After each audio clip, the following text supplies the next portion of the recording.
Hey everyone, in this video I'll show you the exact steps to fix a common problem where shipping zones and rates aren't showing up correctly in your WooCommerce checkout. First, check your shipping zone setup.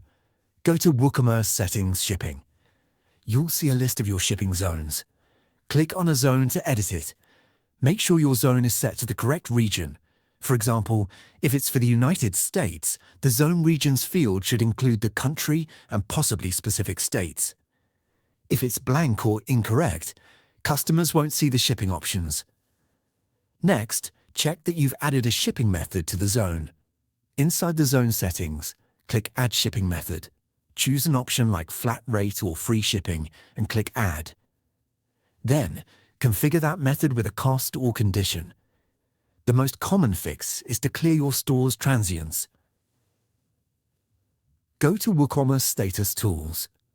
Find the option that says Clear Transients and click it. This refreshes cached shipping data. Finally, test it yourself. Go to your store, add a product to the cart, and proceed to checkout. Enter an address that matches your shipping zone to see if the correct rate now appears. And that's it.